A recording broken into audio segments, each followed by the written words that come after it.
Alrighty, well, first off, thank everyone for coming.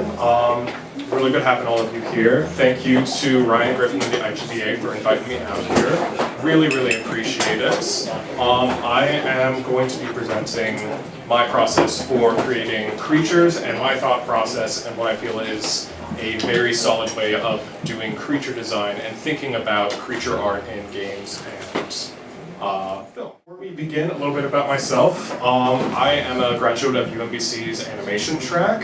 See some, yeah, good stuff, guys. I have worked previously at OVFX as a senior character modeler with a focus on creatures and creature design. I've also worked previously in forestry, natural sciences, and entomology, which for those of you who are unaware, is the study of insects. Hey, we talk. Yeah. Biology, natural science. Yeah. As you can tell, big fan of nature, big fan of ecology. If any of you grew up as the kid who was obsessed with dinosaurs, or with a friend who was the kid obsessed with dinosaurs, you kind of know the gist. Yeah, you kind of know the gist of it. Next slide, please. Thank you. So before we get into the process of how we go about designing creatures, first I would like to touch on what the goal of creature design is. And to kind of have it in the broadest of strokes, creature design, especially in terms of game dev, it is just a tool in the toolbox. It is meant to be a direct tool by either the narrative, the story, the game designer, any of that stuff to convey an idea, a point, or a mood, or a theme, a vibe. So, sorry. You want me to?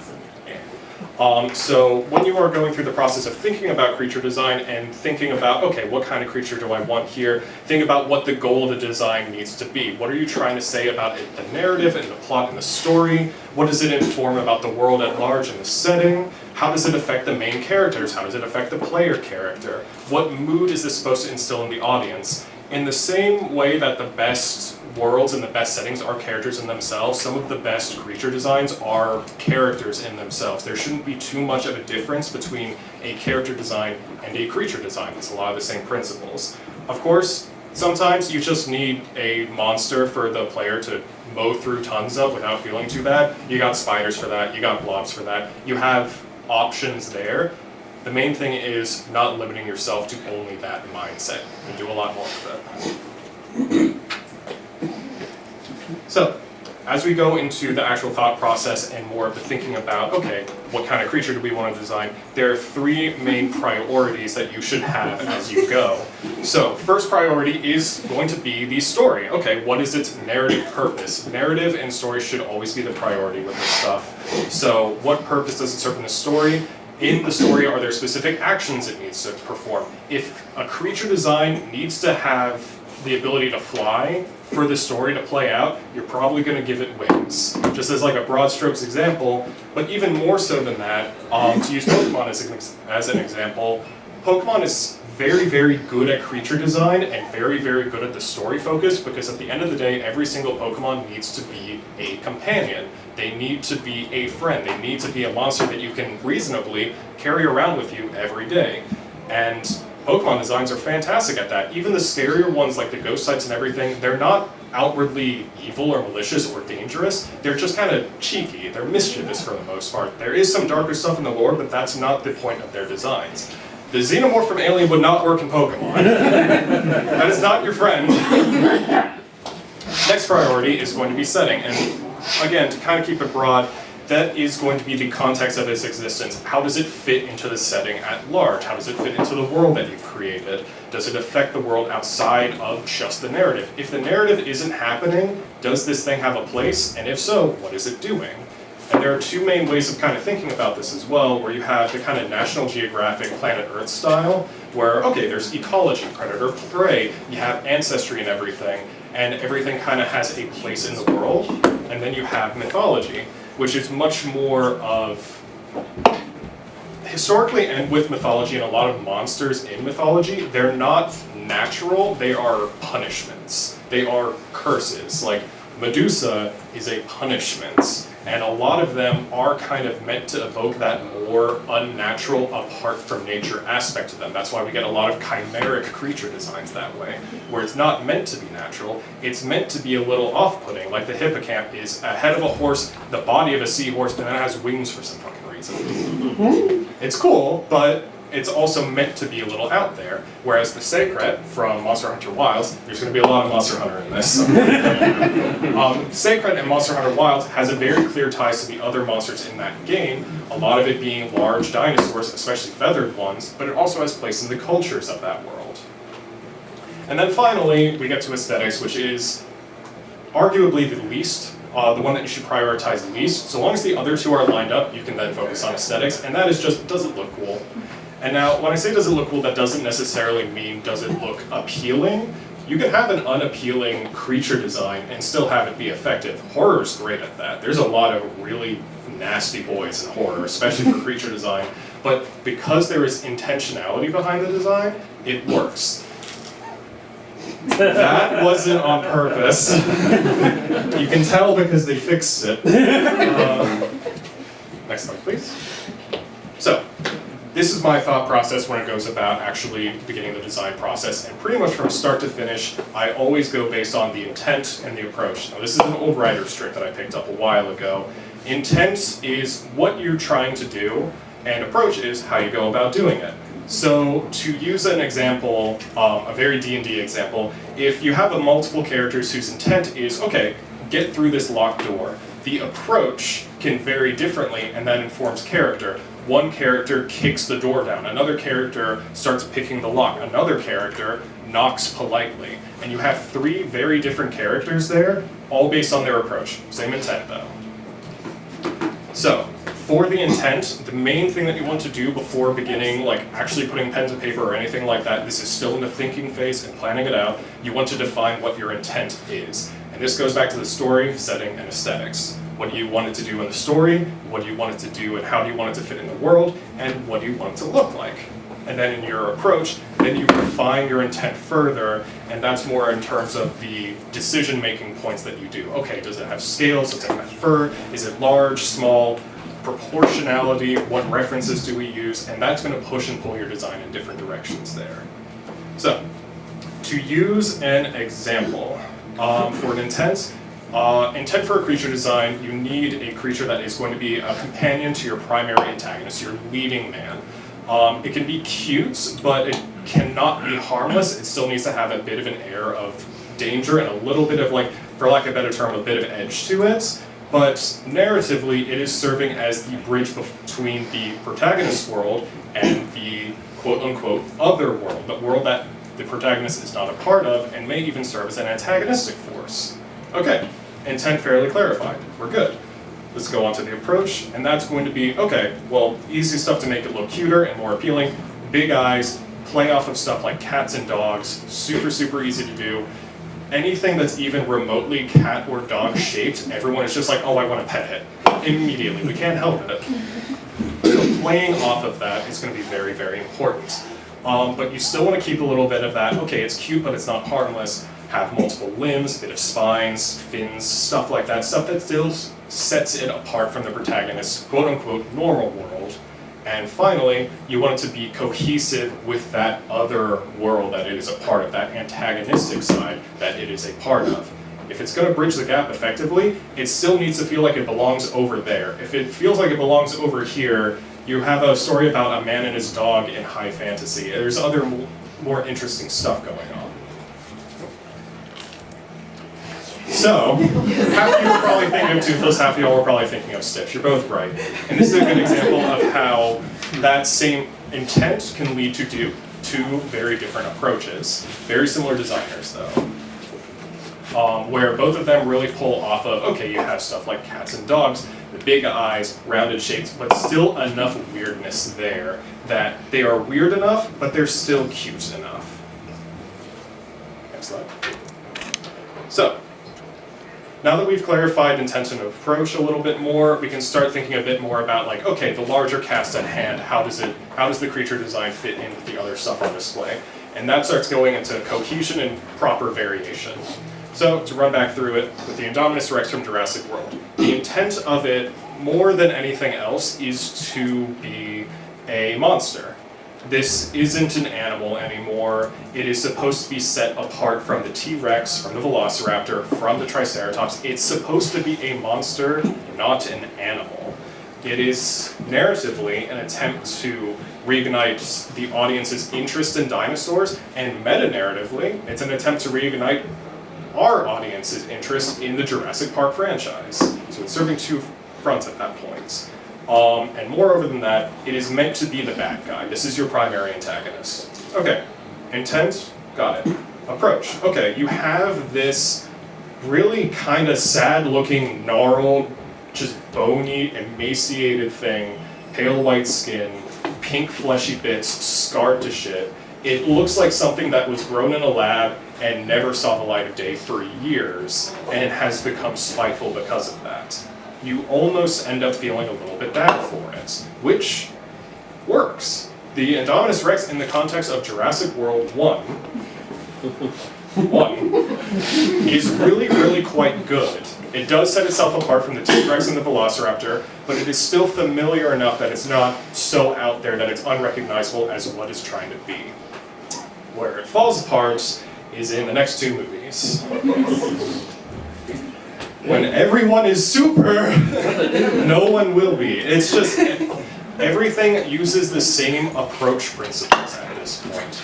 And this is not that good. Because, not to say that these are poorly made models or any intent, and it unfortunately does weaken the Indominus Rex as a design. Because all of the same features that set it apart from the T-Rex, from the Velociraptor, the emaciated look, the jagged teeth, all the spines and everything, they are still on display in these other dinosaurs that aren't trying to be monsters. These ones are, the intent is to be an animal. A dangerous animal, sure, but still an animal at the end of the day. It becomes this kind of creature design soup without a whole lot of strong flavors or notes or directions at that point. And again, wanted to reiterate, they did fantastic work, fantastic job with these models and everything. It is just in the context of the larger story and how they were approached where it does start to falter a little bit and becomes a weaker design.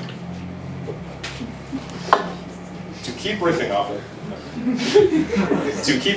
of that into Stitch and Toothless, just bring it back to them, when it comes to variation and cohesion, I feel, and this is definitely going to be a hot take, I feel like Stitch is a stronger creature design than Toothless, purely because of the context of the rest of the cast. Stitch fits right in with every other alien, and even more so than that, the entire geometry and the design of all of the alien tech. It's a lot of very smooth shapes, it's a lot of organic forms, and Stitch fits right in with it while still remaining set apart enough that he reasonably feels distinct. When we get to Toothless, he was only ever going to be the one dragon that Hiccup bonds with.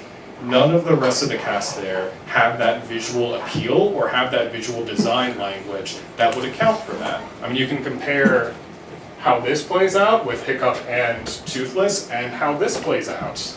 And one makes a bit more sense than the other. And it is okay why they did. It's good that they did that. It's okay that they did that because it does make Toothless much more endearing. Everyone loves it. Fantastic design. But in the presence of the rest of the cast, Toothless has a lot of design elements that make him stand out from the others. All of the other dragon designs in the first movie at the very least have these beady eyes that are on the top of their head, big underbites, a lot of teeth jutting out, and Toothless has these soft forms, and in the name, no teeth, and is much more cat-like distinctively versus dragon-like. And they do start to mend this a little bit in the following movies and everything, but for this first movie, it is a little bit jarring how much Toothless is kind of the only dragon that you could see Hiccup bonding with. Okay. A good way of eliminating these problems is by the utilization of style guides and design bibles. In the same way that you would not start filming a movie without a script, or start making an animated show without storyboards, or ship a game without gameplay, you need to lay that foundation there and everything ahead of time before you do get to the fun part. You gotta do the busy work first, and then you can have fun with it later. Now, this is from a presentation from the 2023 ZBrush Summit, where the designers of Avatar: The Way of Water gave a whole talk on their creature design process. It is a fantastic video. I would highly recommend everyone check it out if you haven't already. But in that, they go over the distinct design principles and the rules that they follow for every single design in that film and in that franchise. Everything's hexapodal, everything has black teeth, white gums, bioluminescence everywhere, a lot of notes taken from sea life. You can tell right off the bat how much James Cameron loves marine biology. You can see that in every aspect of the series. And it also helps a lot with the cohesion of every single design, where it feels inherently more like a living world, to the point where you can even tell a little bit of that common ancestry. You can see that multiple designs can have the hammerhead-like cephalofoil, and you can almost infer that, okay, they may have had a common ancestor in the same way that whales still have common ancestors that are terrestrial animals.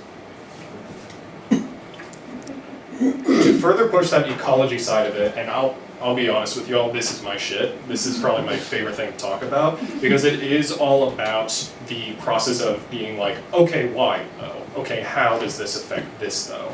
So we focus on, okay, for a creature design, and if we want to push its cohesion with its setting and its narrative, we start thinking about, okay, how does it interact with the other animals, the other creature designs in its environment? Predator-prey relationships, symbiosis, parasitism, anything like that.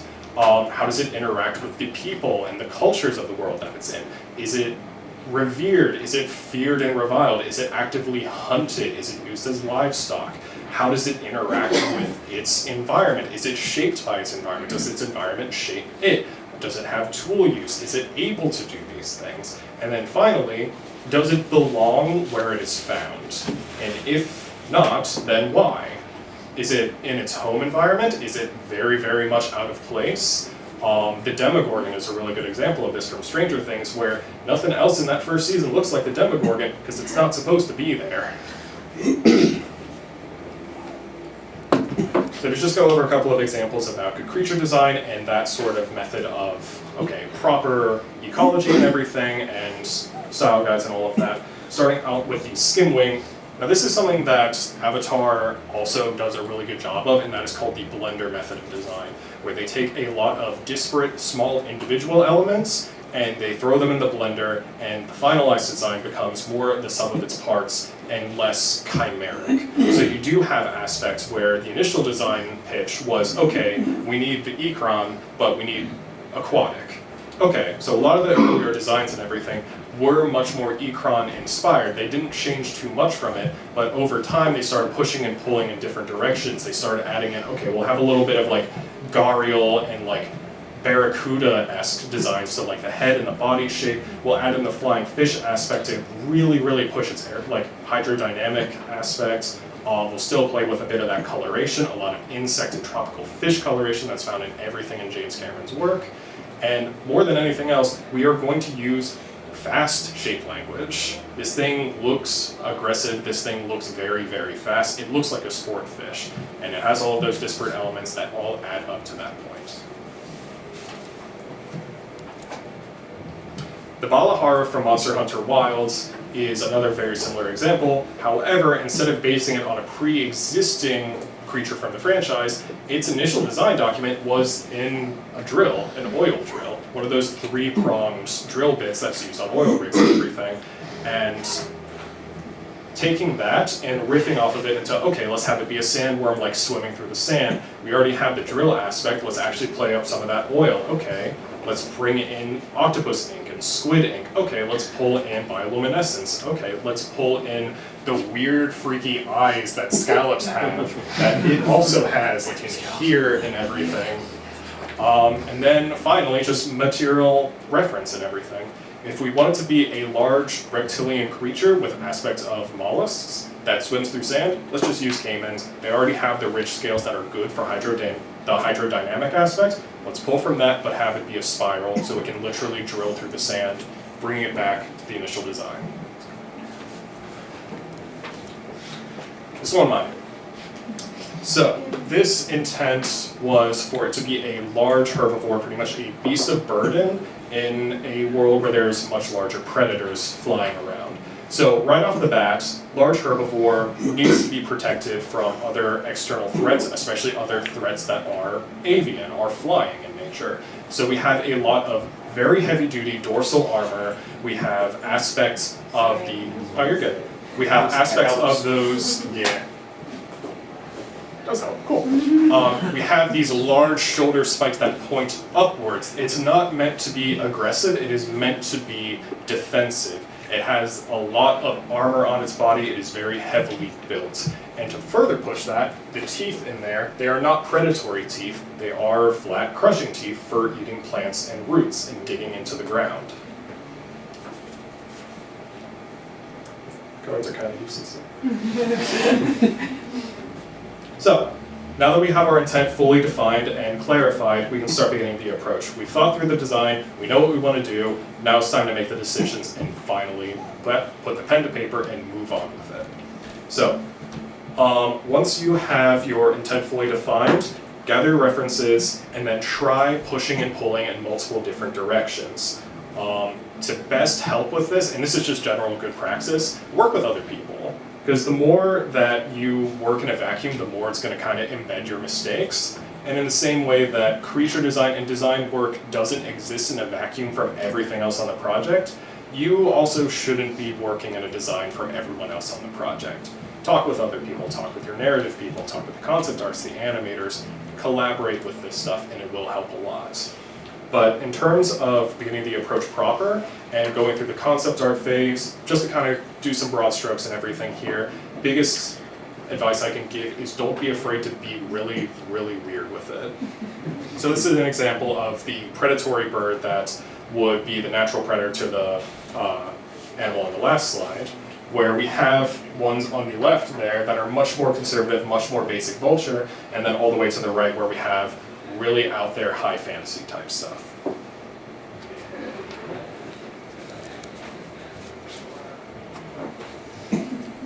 This is another example of why it's good to try different directions and everything and really try and iron it out. So this is from a little bit, I think this is probably like third round of design tests for this guy. And again, this is the same 3D model that I just showed y'all. We have the two on the left, which y'all can probably already tell is very close to what the final design ended up being. This is because this is just what everyone was pretty much on board with the guy looking like and everything. But just to cover our bases, we did still try and push it in a few different interesting ways. We tried one that's much more mammalian, a bit more ceratopsian, that kind of Javan rhino with like the big thick skin and everything there. And then we tried one with a shovel-jawed massive alligator that swam through the desert. All things that are interesting and worth trying out, especially early on. Don't be afraid to be weird with it. The other advice that I would give for this stage is that don't feel the need to put every single aspect and every single idea in one design. Don't put all your eggs in one basket. If it doesn't work, save it for the next one. Okay. So now we move into the blocking phase. So this is, again, this is getting into some of the stuff that is just kind of general ZBrush practice. And the thing that I did want to touch on is props, environments. It is not that far off to go straight into creature design. The most important aspects, bluntly speaking, the most important aspect of this presentation is the thought process and getting the headspace of it and knowing what questions you should be asking and what decisions you should be making. But when it comes to blocking out forms, general stuff when it comes to ZBrush, start big and then gradually work your way down onto smaller and smaller scales. Use multiple subtools, Z-spheres, use the Sculptress Pro to really, really fuck up the mesh and everything, but just don't be afraid to take chances and don't worry if it's ugly. It's okay if it's ugly at this stage. It's supposed to be ugly at this stage. I would also highly recommend that this be something that people practice. It is very easy to practice it. Treating it like a sketchbook and just a digital sketchbook is super, super nice. I'm also a fan of just unbind Control-Z. Just don't use your undo buttons. Just see how far you can get only moving forward. That's what this guy turned out to be. If you just move forward, then eventually you'll get to a decent point, but you'll have to be a bit more intentional about what you do.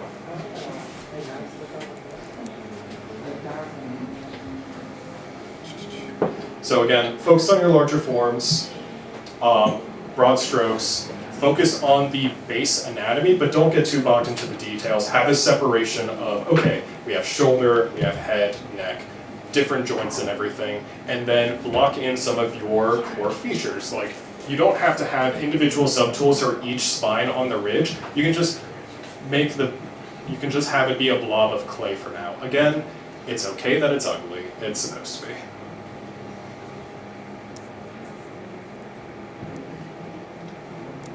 Yeah, thank you.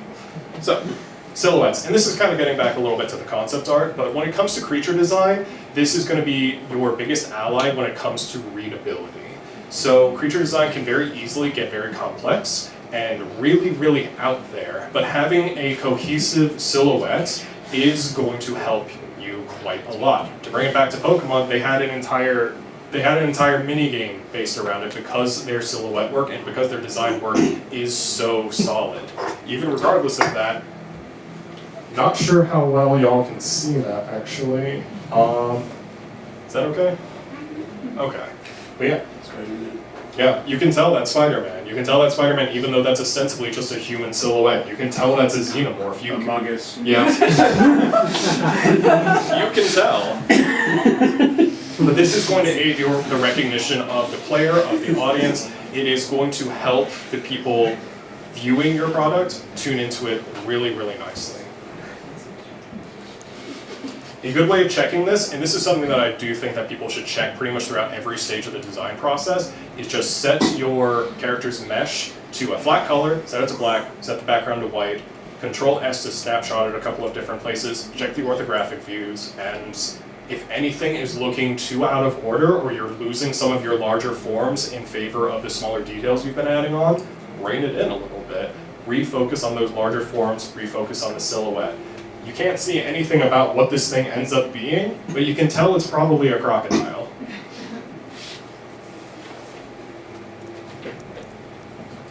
Anatomy is similar to silhouettes, but that's also going to add quite a bit for the believability and recognition of your design, but we're getting a bit more into the believability aspect of it. Proper anatomy is really quite important to character design. It is doubly so for creature design, because we are really, really bending the rules with it. And the old saying of, okay, you gotta know the rules before you break them, very much plays into creature design, and just, again, keep it believable. If you understand your muscle groups, if you understand how this thing could conceivably move, could conceivably fight, could conceivably live, that is going to be really carried by a good sense of anatomy. As you are moving through the base sculpting phase and everything, start mapping out your anatomy. And again, this is that process of starting big, growing small. We've got our base forms and everything. Now we start mapping out the anatomy more and more. And for this creature design, this is one where it's going to be covered in larger crocodilian scales and more of these kind of like plate armor type scales. And this is where you would go through and just kind of mark out, almost map out where those delineations would be, where the flow of all of those features would be. Oftentimes, when a creature design and when a sculpt hits this point, this is when I'm like, okay, it might be time to go through, retopologize it, and then we can move forward with some of the detail work with proper topology so I can get the most out of the mesh. Now, on to frequency of details and tiers of detail. Now, this is something that we've kind of been dancing around a little bit throughout this for the last couple of slides, but it is getting into how much visual focus you lend certain parts of your design, how much visual focus you lend certain parts of your mesh. So you can think of the primary features as almost the continents, and a lot of that is also covered by the anatomy section. So that's going to be your larger muscle groups, bone structure, your major features. Does it have horns? Does it have wings? Does it have like really large ridges or scales or anything like that? Big claws? That's all going to be in your primary features. Those are the canvas that you're building everything else up on top of. We get from there into our secondary features, which are going to be our major landmarks. So this is going to be much more determining the flow and the direction of the details and the overall design. These are the standout features on the surface of it. So a lot of different frequency levels here, stuff like big feature scales, large folds of skin. Treat it almost like you would line weight in a traditional 2D piece, where it is going to very much pull the focus in the directions that you want it to. And then we get to the tertiary features, which are going to be much more those small wrinkles, surface noise, and micro details. And this is just going to be those finishing touches that add that last level of believability to your design. This will be partially through ZBrush, but also more likely through your texture. So that's going to be Substance Painter, Mari if you're doing stuff that's on the more like higher end VFX, other programs such as that. Oh, back one. Sorry. So, just to kind of give a quick rundown, so we have here one of the designs that I did previously. So this design was very much intended to be a large, kind of burly, heavily armored, another lizard. But to pull focus on those areas that we want to focus on, those primary features, which is going to be the overall musculature of the pectoral muscles, the biceps, the thick bone structure here, and all of the like bony, rocky osteoderms on the back and shoulders. We start with ironing those in, again, broad strokes for the primaries, and then once we move into the secondary features, we start really defining them. We start adding in these larger plate scales here. We start ironing in that brow structure there. And then finally, we get to the tertiary features, which is just filling in the gaps in between them and adding a bit of that surface noise on top just so it looks proper, weathered, and worn. Like so. Now, for the process of this and for just kind of general praxis, in my experience, sculpting in your primary and secondary features by hand will yield the best results. It will also take the most time. So weigh that as you will. When it gets into the tertiary features though, that is when I recommend, okay, start using noise generators. In the same way that you would use noise generators in ZBrush for stuff like leather or chainmail, you can use them for scales super easily. Very useful to plug in those gaps there, and easy enough to do with proper masking. And further than that, use alphas to really map out where those features are going to go and how they're going to lie. That's also good practice for the secondary features, provided they're not the stars of the show.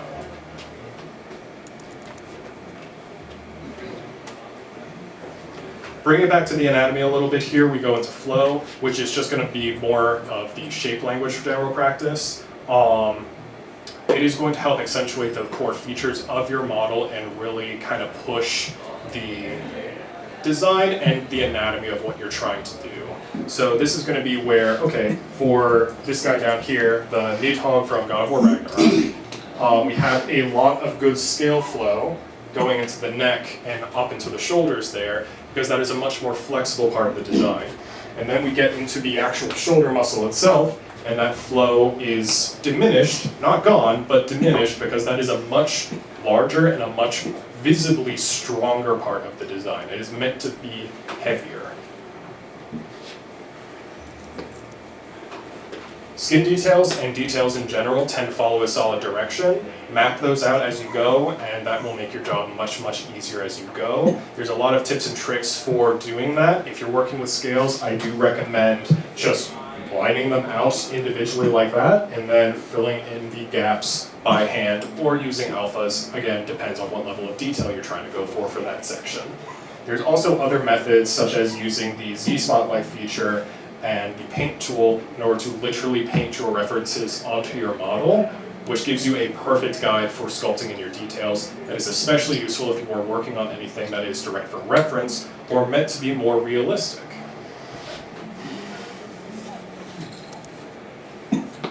So, to wrap it all up, here's the current project of mine that does a pretty good job of showcasing the steps that we've been discussing up until this point. So, we have our creature's intent, where in the story, it needs to be a companion creature and large enough to ride reasonably, but it also needs to be able to fight. It can't be too dangerous though, it fights as a last resort. It is not violent by nature. Setting: coastal areas, mangrove swamps, estuaries, likely going to be semi-aquatic, likely going to be predatory, again riffing on that. Okay, it needs to be able to fight. Aesthetics: initially intimidating, but still companionable, definitely much more of an all bark, no bite type of creature design. Once that initial intimidation tactic fails, it is a little wimpy. Okay. intents clarified. Going into the approach, we have coastal areas, we have semi-aquatic, we have predator, crocodile, super, super easy. Issue with crocodiles is that they're a little too scary. They're a little too cool. However, we can start pulling into more of the subspecies of crocodiles like gharials or the tomastoma, which have that really thin, kind of goofy looking jaw structure to them, and start using that as our basis. Okay, got a core idea down there. That's good. Moving on to the display structures, we can pull from other species of aquatic animals like the sarcastic fringe head, which are, man, fish anatomy is kind of push and pull that a little bit where it looks a little goofy, but still convincingly intimidating.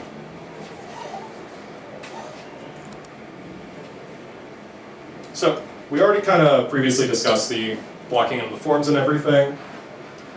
As I mentioned previously, keep it loose, broad strokes, big forms first, iron them out later. It's okay that it's ugly.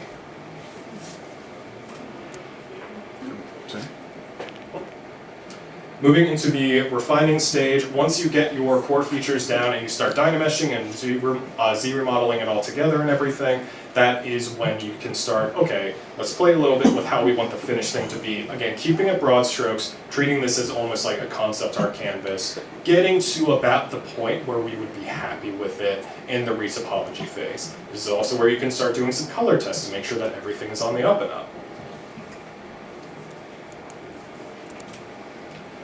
For creature designs, because they can tend to be really quite out there, and because there is a lot of really cool things to reference, it is often worth doing tests within ZBrush and within 3D software to ensure that your anatomy and the believability of your design is still on the money. So having tests to make sure that, okay, if the jaw is open, does it look like this? When it's closed, is anything off?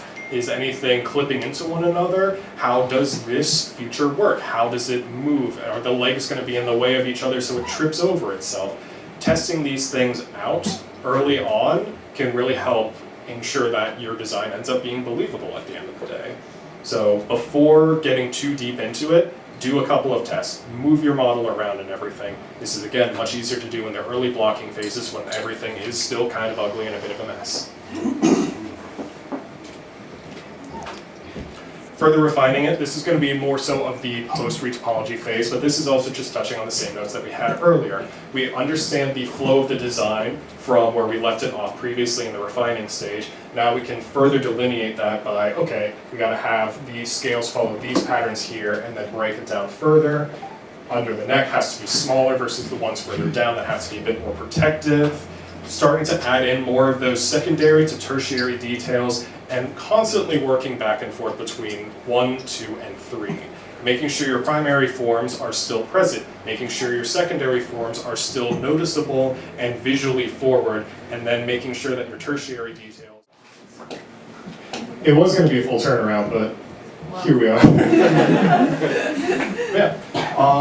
If it does load within the next 30 to 40 minutes, then I could at the very least talk a little bit more about it, where it is to the point where we have most of our primary, secondary, and starting to get into the tertiary features ironed in.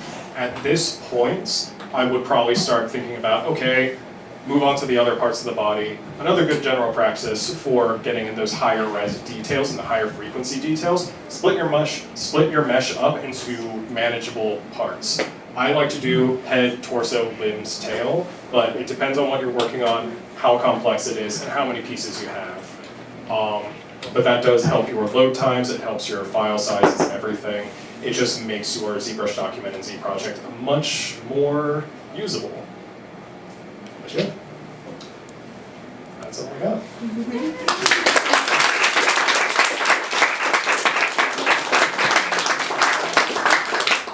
Questions?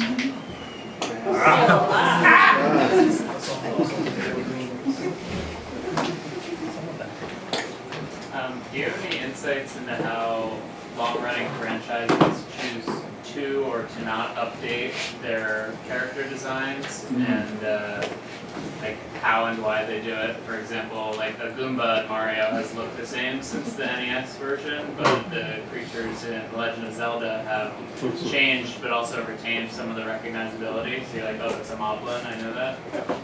A lot of that I actually feel like goes back to the core tenets of, okay, narrative, setting, and aesthetics. where the moblins look different in each of the different Zelda games based on the narrative that they're trying to do, whereas the Goombas in Mario look the same because Mario's a bit more focused on just the overall aesthetic and the presentation aspect of it, whereas with Legend of Zelda, they try and have their designs fit the narrative and fit the mood that they're going for a little bit more. That's why the moblins in like Tears of the Kingdom and Breath of the Wild are a little bit more monstrous because they're kind of top dogs, they've won at this point. Whereas Goombas are kind of only, they're fine being little mushrooms. It's okay.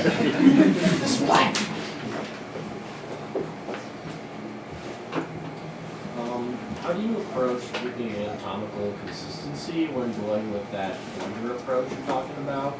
And secondly, I'm curious if you have any resources for studying anatomy?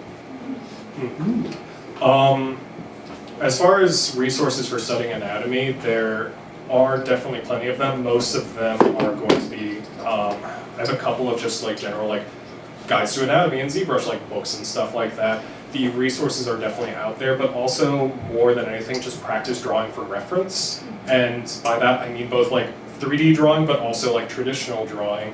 I highly recommend just having a sketchbook and just practicing like basically mapping out, okay, musculature, tendons, bone structure, even going so far as like, okay, what's the vascular system here, like veins and stuff like that.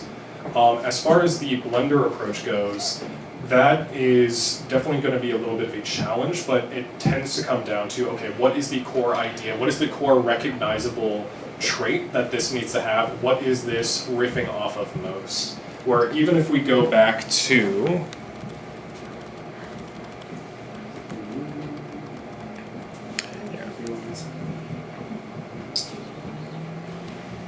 oh no. Oh no. Okay. Oh.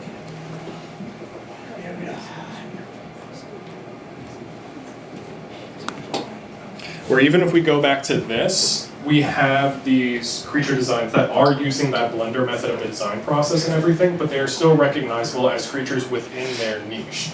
You look at this, you recognize it immediately as cetacean, as whale. You look at this, you recognize it immediately as buffalo or rhino, large creature, large, heavy-set herbivore, most likely. You look at this guy, you immediately recognize dog. There are ways of having those kind of recognizable characteristics and features. It just tends to come down more so to, again, silhouette, anatomy, and just overall body type. Can you describe your experience with the discourse between you as the character or the creature designer and the gameplay designers and the kind of interaction that the players are going to have with this creature in the midst of gameplay? It's definitely a bit of a back and forth there, because there's definitely the kind of need to be like, I want this thing to look cool, but also it has to be readable in motion, in gameplay, especially if it's attacking your player. So that tends to be a little bit more in terms of just, again, going back to overall body structure and silhouette. Silhouette is going to aid in readability quite a lot. And the more you mess up that silhouette and the more things that are kind of conflicting in that regard, the harder it's going to be for your player to read the actions it's performing and react to them accordingly. I'm trying to think of a good example. Honestly, a decent example would be something like Bloodborne, where you do have creatures who are fully monstrous and have a lot of stuff going on, but underneath all the tendrils and tentacles and eyes and everything, there is still at the very least a recognizable frame and silhouette. Even something like Abritus has at the very least a kind of recognizable form to it. It just has a lot of stuff tacked on top of it. So that kind of back and forth of like playing with the silhouette, again, this is where you start getting into like early stage stuff, blocking it out and everything. What does it need to do? Is it meant to be challenging? Is it meant to fake you out? Or is it just something that it's like, it doesn't need to be too challenging, it just kind of needs to be a little bit more straightforward in that respect. And you can play with it and push and pull it a little bit from there. Are there any elements of this process that, in your opinion, like change or differ in like a more simplistic style? Definitely. I will say that in a more simplistic style, the primary details and silhouette are even more important. where you just need to get the idea of it and just the broad strokes idea of it across and make that broad strokes idea as best you can. And then you start moving into the texture work. And that's where you can carry a lot more of that process and everything. And again, just focus on what your design needs to do and needs to accomplish. If your design just needs to be a Goomba, then you don't need to go so hard on the tertiary details in the pores on the Goomba. It can just kind of be a mushroom. I was wondering, how long do you usually find that your process takes you in your personal workflow, and how would you say that differs in your professional work with project-based piece? In my personal workflow, I am very slow. I like to take my time with it. I also like to bounce around between projects quite frequently, and that's mostly because I don't feel like stressing about it. I feel like having this, I have fun with this, I'm very passionate about it, and I would like to remain passionate about it and remain having fun of it and how many different moving pieces it has, but oftentimes it takes me anywhere from 3 to 4 weeks. And that, for an example of that, this guy took me about, I want to say, if I remember right, 3.5 to 4 weeks or so, just from start to finish, and that's like including concept art phase and everything there, where it is concept art, base sculpt, retopology, UVs, high poly sculpt, and then texturing on top of that. Thank you. How many of those work days were more than 8 hours? Surprisingly none. Oh, okay, cool. Yeah. That's pretty nice. Worth asking, yeah. I'm not sure if this is true or not, but I think I remember hearing it somewhere with Star Wars alien designs. I feel like a lot of times they design the alien and then they make the environment in which they live in. Do you have any thoughts? This has all kind of been going in the forward direction. Do you have any thoughts about that, like reverse process? Ideally, and this is, I touched on it kind of briefly, didn't really even touch on it there, but that idea of talking with the other departments and the other people working on the project, where ideally you should be communicating with your environment team and just being like, hey, I have this idea for the design and this would be a cool thing to have it tie into in the world and everything. Like, I don't know if this is an accurate statement or not, but the idea of like Ray Dow from Monster Hunter Wilds utilizing like, it's a lightning monster, so when it strikes the ground with its wingtips and everything, it crystallizes into glass that boosts its damage. And then the back and forth between, okay, we have that cool design of the creature, the environment team litters the remains of those crystals and the glass shards and everything all throughout its lair and all throughout the environment where it hunts. So that constant back and forth, like collaboration and everything, it does help make a design much more cohesive. Good question. Oh yeah, I want to ask a small question. Sure. Were you at 2023 Zebra Summit in person? I was not, unfortunately. No, I was not able. I wasn't able to go. Oh, I was the staff there. Oh, gotcha. Nice. We'll talk later. Interesting. Yes. When you're working on a team with artists you haven't worked with before, what are some challenges in synchronizing your art style so everything fits together? And what strategies have worked? That's definitely where the use of a style guide and having a solid like design bible comes into play, where there's definitely kind of there is definitely a Goldilocks zone where it comes to working with other people and working with a team and everything. That's why like different departments exist and everything. It is still worth talking to people outside of your department, but the phrase "too many cooks in the kitchen" does still kind of play in there, where you can. I'm of the opinion that most everyone's ideas and opinions are worth listening to, but not necessarily worth acting on. Where if someone from the environment team has an idea for a creature design or something like that, that doesn't necessarily fit into the game or the story or the setting that you're making, it is still worth hearing them out. You still want to make sure that they feel like they're heard and that their input matters, because it does. They're still working on the project with you. But at the end of the day, it is kind of up to you whether or not you act on that, and if you do act on it, to make it work. So there is still a little bit of that push-pull there. It's tricky. So like, I also mean when you have like 2 3D modelers and you have different experiences, and you know, one person's making big lizard, one person's making baby lizard. How do you make them look like they're the same species? And fit the same way? A lot of times that is just like, again, checking in with one another quite frequently, a good back and forth and everything.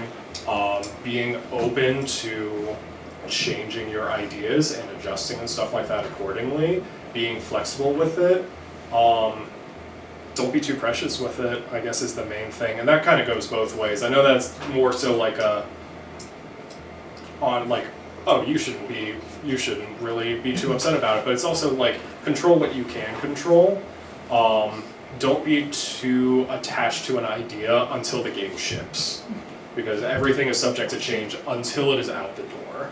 So having that communication, again, constant check-ins and everything like that, help each other out. If you are using a specific alpha for your scales and everything like that, and the other person making the variation on that creature doesn't have it, then that's kind of on you. You screwed up there. They should have access to the same tools and the same visual library that you had access to, especially if you're trying to keep things cohesive.